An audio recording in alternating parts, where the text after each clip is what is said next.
Okay, I forgot to mention in the first video that at the moment I am working in a computer Chromebook, okay, and it doesn't really allow me to record longer than 5 minutes. So I'm going to have different parts of the video until we cover the topic, okay? But well, we were just mentioning the structures, the different structures that we can have in the personal passive voice, okay, that are just underlined over here. Just for you to remember, okay, we're going to have the traditional structure that we follow in the passive voice. The difference is that when we have it, okay, as the subject, we're going to use that to introduce the next clause. But when we have a subject, okay, a subject itself, after the verb in the past participle, okay, after the traditional structure of the passive voice, we're going to have a verb in infinitive form. In this occasion, the verb to be. So let's remember that the use of an impersonal passive voice, it's a little bit more formal. So let's see. Okay, here we have some other examples of the impersonal passive voice. Insects are often considered to be rather unappealing by many people. Okay, over here we can see that we don't have it, but we have the subject itself, we have the verb to be.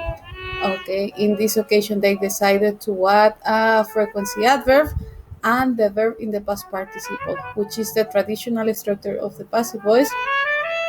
Then, since we have the subject, okay, we're going to go with the verb to be. Then we have another example. Okay, in this one, it is very easy to identify that we don't really have a subject itself. Okay, so we're going to begin with the verb, with the personal pronoun it. Okay, in this occasion, this passive voice sentence is in present perfect.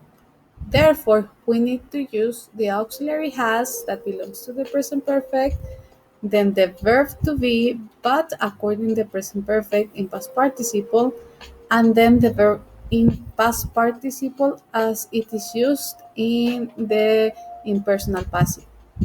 Okay, so this is a combination of the passive voice and the present perfect. Okay, so when we have it, we're going to introduce the next clause with that. Okay, the same over here.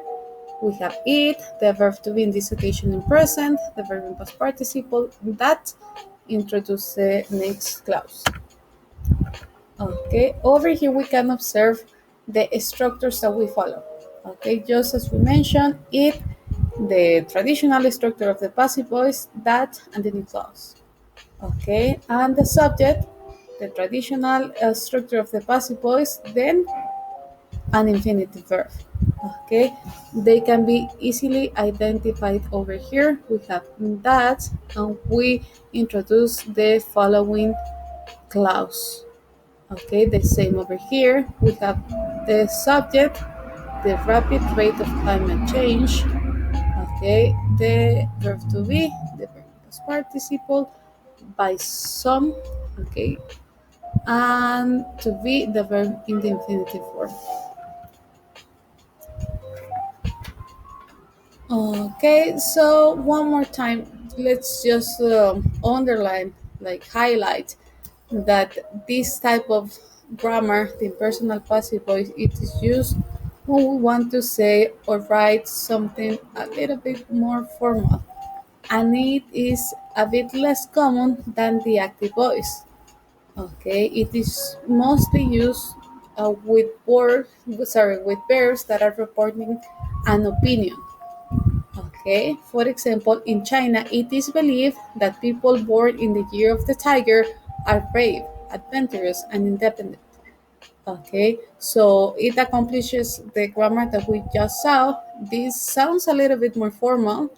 Okay, we are using reporting verbs, but remember that we do not really know the source of the information, or we don't really want to mention it.